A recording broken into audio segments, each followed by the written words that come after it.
Hello guys, I am advocate Dishank from future is more academy. आज हम पढ़ने जा रहे हैं चीटिंग और उससे रिलेटेड सेक्शन। ये हमारी चीटिंग का पार्ट 2 है, तो लेट्स स्टार्ट।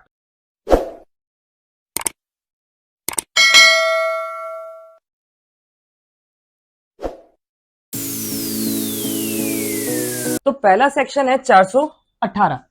ठीक है, 418 बात ये कहता है कि अगर किसी के पास प्रोटेक्ट करने का राइट है और वो ये काम नहीं करता और उसे चीटिंग कर देता है, तो वो चीज आपका 418 में आती है। जैसे इसे एग्जांपल से समझते हैं। जैसे पहले पढ़ते हैं कि whoever cheats, यानी कि कोई चीट करता है, ये चीट वाला पर्सन कौन होगा, अभी हमें ये पढ़ना है। With the knowledge that he is likely thereby to cause wrongful loss to a person whose interest in the transaction which the cheating related to bound by law or either by law or to protect by law. यानी कि जैसे मान लीजिए कुछ trustee होते हैं, ठीक है, उनका काम है कि जैसे मान लीजिए ये मैं अपनी सारी प्रॉपर्टी एक ट्रस्ट के नाम कर जाता हूं। अब ये ट्रस्टी जो है ये मेरी सारी प्रॉपर्टीज का मालिक बन गया, ठीक है, और इसका काम है कि इस प्रॉपर्टी को जिस पर्पज से मैंने इसको दिया है इसे सेफ रखेगा। बट ये क्या करता है, चीटिंग करके ये धीरे धीरे करके ये प्रॉपर्टियां बेचने लग जाता है। ठीक है, यानी कि बेचने लग जाता है और दूसरी चीजों के लिए, मैंने अनाथालय खोलने के लिए दिया था, ये यहाँ पर कुछ और खोल लेता है या ऐसे कुछ काम कर लेता है। तो इस पे कौन सा केस लगेगा, 418 का केस लगेगा। जैसे कि कुछ ऐप होती हैं जो आपका शेयर मार्केटिंग में डील करती हैं, ठीक है, हम उनको अपना पैसा देते हैं कि शेयर मार्केटिंग में या म्यूचुअल फंड्स में लगाओ, वो म्यूचुअल फंड्स में लगाने की जगह पे किसी और चीज में लगा देते हैं। तो यहाँ पर वो जो ऐप का जो मालिक होगा वो इस चीज के लिए जिम्मेदार होगा, cheating by knowledge wrongful cause to interest of the offender to protect to. यानी कि उसने ये उसमें ये वाला सेक्शन लगेगा जिसपे उसे कितने साल की सजा होगी, 3 साल तक की सजा होगी और फाइन और बोथ लगेगा। यानी कि उसका काम था उसको प्रोटेक्ट करने का। जैसे मान लीजिए ये एक घर है मेरा, ठीक है, ये मैं घर अपना जो है वो किसी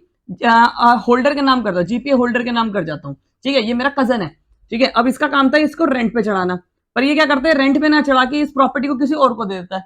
बेच ही देता है। तो चीटिंग तो लगेगा, 420 तो लगेगी, ठीक है, पर इसमें साथ में उसके ऊपर ये भी केस लगेगा, 418 का भी केस लगेगा, क्योंकि उसका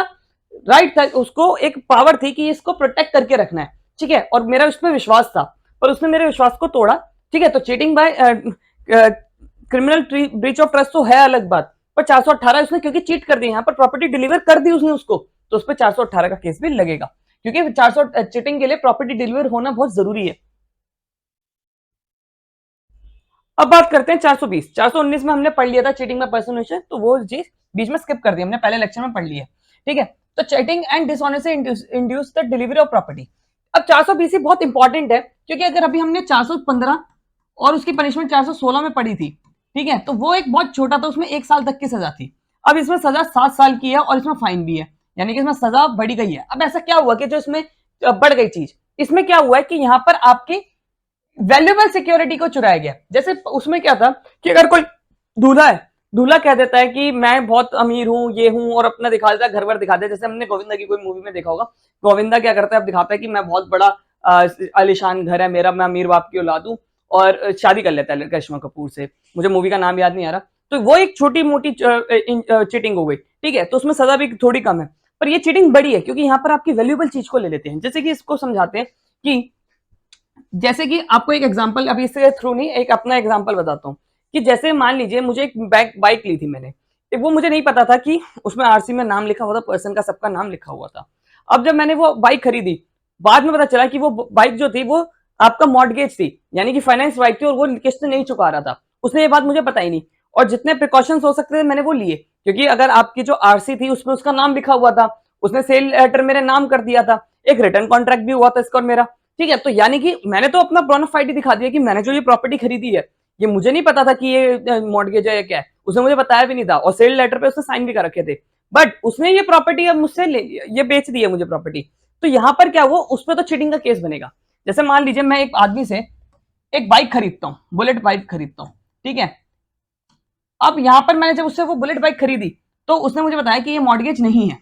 और सेल लेटर अपने आप को मालिक बना के सेल लेटर पे साइन कर दिया। तो ऑब्वियस सी बात है, सेल लेटर पे साइन करा तो वो अपने आप को मालिक दिखा रहा है, पर जब तक आपकी चीज फाइनेंस्ड है तब तक आप मालिक नहीं बनते, एनओसी ने जब तक बैंक इश्यू नहीं करता, ठीक है। तो इसने अपने आप को मालिक बना के ये प्रॉपर्टी बुलेट मुझे बेच दी, तो यहाँ पर इस पर कौन सा केस लगेगा, 420 लगेगा। क्यों लगेगा, अब डेफिनेशन पढ़ते हैं। जैसे हुएवर कौन सा, वो पर्सन जिसने मुझे वो बुलेट बेची थी, and thereby dishonestly induce a person deceive करा, उसने धोखा दिया। धोखा क्या दिया कि मालिक बन के बेचा, ठीक है। डिलीवर एनी प्रॉपर्टी मतलब वो बुलेट थी, ठीक है, टू एनी पर्सन वो मैं था आदमी, और to make alter or destroy, या ऑल्टर करता डिस्ट्रॉय करता है, whole part of any valuable security or anything which is sign और sealed which is capable of understand. ये अभी थोड़ा सा दूसरे का पार्ट है। तो यहाँ पर यानी कि उसने मेरे से धोखाधड़ी करके वो बाइक बेच दी और बदले में मेरे से पैसा ले लिया और अपनी बाइक दे दी मुझे, ठीक है, जिसका वो मालिक भी नहीं था, तो उसने चीटिंग करी। अब इसमें एक और दूसरा पार्ट ये है कि उसने यहां पर विच इज साइंड और sealed which is capable being converted into valuable security. अब जैसे मान लीजिए एक आदमी है, वो मुझसे एक खाली पेपर पे साइन करवा लेता है, बाद में उस खाली पेपर से ट्रांसलेट डीड बना इस मेरा साइन लेके, अभी तक जब ये खाली पेपर है, ठीक है, अभी तक ये पेपर खाली है, अभी तक ये पेपर खाली है, तो ये अभी कुछ भी नहीं है, ये वैल्यूएबल पेपर बना नहीं है, पर यहाँ पर सेल डीड लिख दिया, यहाँ पर आपका वेंडर वेंडी हो गया, ठीक है, और यहाँ पर मेरे साइन हो गए और मैं मालिक हो गया, मैंने ये प्रॉपर्टी बेच दी उसे, पर ये मेरे से साइन जो लिए थे उसने खाली पेपर पे लिए थे, तब तक ये वैल्यूएबल सिक्योरिटी नहीं बना। अब जब ये पेपर्स वैल्यूएबल सिक्योरिटी में कब बन गया, जब इस पे सेल डीड के पेपर्स चढ़ गए और ये सेल डीड बन गया, यानी कि उसने मेरे साइन जो लिए वो एक ऐसी चीज पे ले लिया जो बाद में वैल्यूएबल सिक्योरिटी में यूज हो सकता है, तो ये चीज आपका चीटिंग में आ गई। उसे साइन बोल के मेरे से किसी और चीज के ले लिए, कर कुछ और काम दिया, तो ये चीट भी आपकी चीटिंग में आती है, तो इसमें 7 साल तक की सजा है और वो है। अब इस फोटो से समझते हैं, जैसे मान लीजिए ये प्रॉपर्टी है मेरी, ठीक है, और ये मैं प्रॉपर्टी जो है आपका मतलब मेरी नहीं है, मेरे फादर की है, और मैं अब ये प्रॉपर्टी जो है इसमें रहता हूं और कहता हूं कि मैं ही मालिक हूं। मैं यहाँ क्या कर रहा हूं, मिस रिप्रेजेंटेशन कर रहा हूं, ठीक है, कंसीलमेंट ऑफ फैक्ट कर रहा हूं। तो चीटिंग के जो हमने 415 में एसेंशियल्स पढ़े थे वो तो यहाँ पर आएंगे, बट यहाँ पर क्या वैल्यूएबल सिक्योरिटी क्या है, ये चीज वैल्यूएबल सिक्योरिटी क्या है, ये मेरा पेपर्स या घर, ये सब मेरा वैल्यूएबल सिक्योरिटी में आ गया, ठीक है। तो ये चीज मेरी है, जब मैंने इसकी डिलीवरी कर दी और बदले में उससे पैसा ले लिया और दूसरे का एक का फायदा दूसरे का नुकसान कर दिया, चीटिंग के सारे एसेंशियल्स आ गए जो हमने 415 में पढ़े थे कि धोखे से ले लिया, डिसऑनेस्ट इंटेंशन, फ्रॉडुलेंट इंटेंशन के साथ, डिसेप्शन के साथ, आपने मतलब धोखाधड़ी से करके आपने उससे कोई चीज साइन करवा लिया, पेपर कटवा लिया, तो चीज वो आती है, तो 420 बन जाती है। 420 में अगर हम बात करें तो 420 में ईओडब्ल्यू के यानी कि इकोनॉमिकल सेल में भी जो केसेस आते हैं वो आपका थोड़े ज्यादा के तौर पे होते हैं। 420 एक बहुत कॉग्निजेबल ऑफेंस है। अब बात करते हैं 421 की। 421 क्या कहता है, डिसऑनेस्टली और फ्रॉडुलेंटली, यानी कि एक फायदा दूसरे का नुकसान, फ्रॉडुलेंट मतलब धोखा देने के इरादे से, रिमूव करता है, कंसील करता है any property to prevent distribute. अब जैसे जैसे मान लीजिए मैंने ये बैंक से लोन पे गाड़ी ली थी, ठीक है, मैं गाड़ी चला रहा हूँ, मैंने मेरी किस्तें थी 12, पर मैंने 4 किस्तें दी, बाकी की किस्तें मैं अपनी डिफॉल्ट कर गया, यानी कितनी डिफॉल्ट कर गया आपकी, मैं 8 किस्तें डिफॉल्ट कर गया,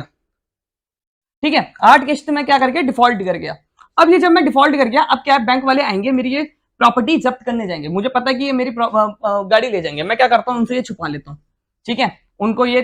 ऐसी जगह छुपा लेता हूँ कि वो मेरी ये प्रॉपर्टी ले ही ना पाए, ठीक है। तो उनपे मेरे पे कौन सा लगेगा, 441 का चार्ज लगेगा। अब ये क्या कह रहा है कि हुएवर का मतलब मैं, ठीक है, डिसऑनेस्टली और फ्रॉडुलेंटली रिमूव्स, कंसील, या तो रिमूव कर देता हूँ उस जगह से, कंसील या छुपा रहा हूँ, या डिलीवर कर देता हूँ किसी और के नाम कर देता हूँ, any property or transfer or to accuse transfer to any person without adequate consideration any property intending thereby to prevent knowing to be like that it will be prevent and distributing to the dead poor people according to his creditors। यानी कि देखिए bank जो है वो मेरा यहाँ credit है। जैसे मान लीजिए मैंने एसबीआई बैंक से गाड़ी फाइनेंस करवा रखी है, अब मैंने किस्तें नहीं दी, अब वो मेरी जो गाड़ी है वो जब्त करने आ रही है, तो अब मैं क्या करता हूँ, वो गाड़ी छुपा देता हूँ, रिमूव कर देता हूँ उस जगह, पार्किंग से, जगह से, और कहीं और छुपा देता हूँ। तो यहाँ पर मैं क्या कर रहा हूँ, 421 का ऑफेंस कर रहा हूँ बैंक वालों के लिए, क्योंकि बैंक वाले मेरे क्रेडिटर है, ठीक है, इसलिए। अब बात करते हैं 422 की। 422 क्या कहता है, 422 क्या कहता है, डिसऑनेस्टली फ्रॉडुलेंटली प्रिवेंटिंग। आपका 421 में और 422 में सेम बात है, बट यहां पर क्या है कि मैं आगे से पैसा नहीं आने दे रहा क्योंकि वो मेरा क्रेडिटर पैसा ना ले ले। जैसे कि मान लीजिए कोई पैसा मुझे आने वाला है और जिस पैसे से मैं आगे चुका सकूं, ठीक है, बट मैं क्या करता हूं, उन पैसों को अपने पास आने नहीं देता, इस वजह से कि अगर ये पैसा मेरे पास आया तो वो ले जाएगा। जैसे कि कोर्ट में क्या होता है, अगर बीवी के हक में फैसला चला जाता है, ठीक है, तो आप अगर तो कुछ पैसा बांध लेती है। जैसे मान लीजिए डोमेस्टिक वायलेंस का केस है, डोमेस्टिक वायलेंस में औरत का खर्चा बन गया 5,000 रुपए, अब वो 5,000 रुपए मेरे को देने पड़ेंगे बीवी को, तो अब मैं बीवी का क्रेडिटर बन गया, बीवी मेरी क्रेडिटर बन गई, यानी कि वो मेरे से पैसा वसूलने वाली बन गई है। अब कोर्ट क्या करती है, अकाउंट फ्रीज करवा लेती है, बट मैं अपने जो भी बिजनेस डील करते हैं मेरे साथ, मैं उनसे कहता हूँ आप मेरे अकाउंट में पैसा ही मत डालो, आप मेरे अकाउंट में पैसा मत डालो। तो मैं यहाँ पर क्या कर रहा हूँ, अपना पैसा बीवी के पास नहीं आने देना, क्योंकि यहाँ पर बीवी के फेवर में केस चला गया, उसको मेंटेनेंस देना 5,000 और मैं उसे सबक सिखाने के लिए अपने बिजनेसमैन वालों को मना कर देता हूँ कि आप मेरे अकाउंट में पैसा मत डालो जिसकी वजह से मेरी बीवी ना ले सके। तो मैं कौन सा ऑफेंस कर रहा हूँ, 422 का ऑफेंस कर रहा हूँ। ठीक है, तो मेरे पे कौन सा चार्ज लगेगा, 422 का। यानी कि सिंपल सी बात है, ये मैं हूं, ठीक है, ये मेरी वाइफ मान लो, या जिससे मैंने उधार लिया वो मान लो, अब ये और है, ठीक है, इनसे मैं कहता हूं भाई आप मुझे पैसा मत दो, क्योंकि अगर आपने मुझे पैसा दिया तो इसको देना पड़ेगा मुझे, मैं इस पे ये पैसा नहीं आने दे रहा। तो यहां पर मैं कौन सा ऑफेंस कर रहा हूं, 422 का ऑफेंस कर रहा हूं। ठीक है, 423 क्या कह रहा है, 423 कह रहा है, जैसे मान लीजिए ये एक सेल डीड है, ठीक है, सेल डीड में कंटेंट्स लिखे होते हैं कि ये प्रॉपर्टी ए जो है वो बी को बेच रहा है, ठीक है, ए के पास ये प्रॉपर्टी यहां से आई है, इस विल से आई थी, ठीक है, क्या आता है इसमें खसरा नंबर होता है, खसरा नंबर आपका प्रॉपर्टी नंबर से अलग होता है, खसरा नंबर होता है जो आपका एसडीएम ऑफिस में, सब रजिस्ट्रार ऑफिस हो गया या एसडीएम ऑफिस हो गया, जो भी आपके लोकल लैंग्वेज में कहते हो वहां पर, ठीक है, वहां पर उनमें खसरा नंबर जो वहां पर प्रॉपर्टी पे नंबर चढ़ा होता है। ठीक है, तो यहाँ पर जो आपका डॉक्यूमेंट्स में कोई फेरबदल करता है उसमें कहते हैं, जैसे एक बार मैं आपको बताता हूँ क्या कि जैसे मान लीजिए ये सेल डीड है, सेल डीड में मैं जो ये हवाला गलत देता हूँ, हवाला का मतलब है यानी कि ए के पास ये प्रॉपर्टी कहाँ से आई है, ठीक है, ए के पास ये प्रॉपर्टी आई थी विल के थ्रू, पर मैं यहाँ क्या करवाता हूँ, इस डॉक्यूमेंट में विल की जगह पे आपका आर डीड लिखवाता हूँ, यानी कि आर डीड से आई थी, या पिछली बार सेल डीड हुई थी इसलिए प्रॉपर्टी मेरे पे सेल डीड से आई थी, इधर से आई थी, मतलब मैं इसमें कुछ चेंजेस कर देता हूँ। और यहाँ पर मेरा उद्देश्य क्या है कि बी को धोखा देके उससे पैसा ले लेना। ठीक है, तो यहां पर मैं क्या जिम्मेदार हूं, आपका 423 के लिए जिम्मेदार हूं। अब 423 क्या कह रहा है, dishonestly fraudulently execute a deed, deed का मतलब सेल डीड, आर डीड यानी कि रिलिक्विशमेंट डीड यानी कि दावा छोड़ना डीड, ठीक है, गिफ्ट डीड, ऐसी चीजें, transfer containing false statement of consideration, या तो कंसिडरेशन आप छुपा लेते हैं, कंसिडरेशन जैसे मान लीजिए ए और बी की मेरी डील हुई थी 80 लाख में, ठीक है, कि 80 लाख में मैं इसे ये प्रॉपर्टी दूंगा, ठीक है, अब मैं क्या करता हूं कि यहां पर है ना 80 लाख लिखवाने की जगह पे 20 लाख रुपए लिखवा देता हूं और छुपा देता हूं, या बाद में इसमें कुछ ऑल्टर कर लेता हूं। फॉर्जरी का चार्ज तो लगेगा, साथ में आप पे चीटिंग का भी चार्ज लगेगा। क्यों? क्योंकि ये 423 ये कह रहा है कि अगर आपने कोई डीड में, सेल डीड, गिफ्ट डीड, ऐसी कोई चीज है, उसके कंटेंट में फेरबदल कर दिया, ठीक है, कंटेंट में कोई फेरबदल करते किसी भी डीड में, गिफ्ट डीड, आर डीड, सेल डीड, इनमें कोई कंटेंट में आपने फेरबदल कर लिया और चीटिंग हो गई, ठीक है, यहाँ पर क्या जरूरी है, चीटिंग हो गई, तो उस पर कौन सा चार्ज लगेगा, 423 का चार्ज लगेगा। ठीक है, यहां पर सिंपल सी बात है, इन डॉक्यूमेंट्स में आपने कोई फेरबदल करा है तो।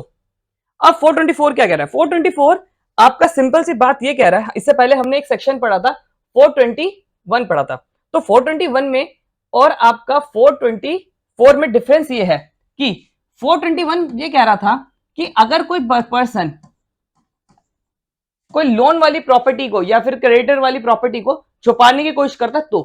अब 424 ये कह रहा है कि अगर वो लोन वाली प्रॉपर्टी को कोई छुपा रहा है और आप उस बंदे की जो वो छुपा रहा है उसकी मदद करते हो तो आप पे 424 लगेगा। यहां पर लिखा हुआ है कि असिस्ट करना, यानी कि whoever dishonestly fraudulently conceal remove any property himself or other dishonestly and which is entitled dishonestly, यानी कि आप उसे छुपाने में, कंसीलमेंट करवाने में हेल्प कर रहे हो तो आप पे ये वाला सेक्शन लगेगा। ठीक है, तो ज्यादा फर्क नहीं है, यानी कि आप उस प्रॉपर्टी के मालिक नहीं हो तब भी आप उसे छुपा रहे हो या आप कुछ मदद कर रहे हो तो ये वाला सेक्शन लगेगा। 66D क्या कहता है, 66D कहता है आपका आईटी एक्ट का ही है, ठीक है, आईटी एक्ट का है, इसमें बस हमने एक्स्ट्रा के लिए आपको बता दिया कि चीटिंग बाय पर्सनेशन, ठीक है, बाय यूजिंग कंप्यूटर सोर्स। मान लीजिए ये मैं हूं, ठीक है, मैं आपका किसी और पर्सन बन के बात कर रहा हूं किसी से और उससे कह रहा हूं कि आप मेरे को 5,000 रुपए दो, बदले में मैं आपको ये आईफोन दूंगा, ठीक है, तो यहां पर मैं कुछ और बन के अमेजोन का मालिक बन गया, किसी का कोई सेल डिपार्टमेंट या कोई लॉटरी ऑफिसर बन के बात कर रहा हूं, तो यहां पर तो मैं बहरूपिया बन के बात कर रहा हूं और मेरा इंटेंशन क्या है उसे चीट कर देना, तो मेरे पे ये सेक्शन लगेगा 3 साल की सजा, और मैं किसके थ्रू कर रहा हूं, कंप्यूटर के थ्रू कर रहा हूं, तो मेरे पे ये वाला सेक्शन लगेगा। कह रहा है whoever यानी कि ये आदमी bye means of communication device और कंप्यूटर, यानी कि ये रिसोर्सेज चीट बाय पर्सनेशन, यानी कि चीट बाय पर्सनेशन, बहरूपिया बन के बात कर रहा है, ठीक है, कुछ और चीट करने के लिए कर रहा है, यानी कि उसे धोखा देने के लिए कर रहा है, ठीक है, तो मेरे पे क्या सेक्शन ये लगेगा, जैसे मैं आईएएस ऑफिसर बन के किसी से कहता हूं कि आपकी रिपोर्ट, आपके पास, मेरे पास आपकी रिपोर्ट आई है, आपको अभी आना पड़ेगा, और यहां पर मैं चीटिंग बाय पर्सनेशन कर रहा हूं और किसके थ्रू कर रहा हूं, कंप्यूटर के थ्रू कर रहा हूं, तो यहां पर मेरे पे ये चार्ज लगेगा। मैं कुछ और बन के कुछ और बात कर रहा हूं तो भी, जैसे मान लीजिए मैं किसी लड़की से कोई बात कर रहा हूं और इंडियन आर्मी का ऑफिसर बन के बात कर रहा हूं, तो क्या सेक्शन लगेगा मेरे पे, 419 लगेगा, और मैं इंडियन ऑफिसर हूं भी नहीं, इंडियन आर्मी में हूं भी नहीं, तो मेरे पे ये वाला सेक्शन लगेगा। आई होप आपको मेरी वीडियो पसंद आई हो। अगर आपको मेरी वीडियो पसंद आ रही है तो चैनल को सब्सक्राइब करिए, साथ ही साथ में don't forget to ring the bell icon. और अगर आपको हमारी वीडियो के पीडीएफ नोट्स चाहिए तो आप हमें फॉलो कर सकते हैं इंस्टाग्राम, टेलीग्राम और फेसबुक पे। Thank you so much.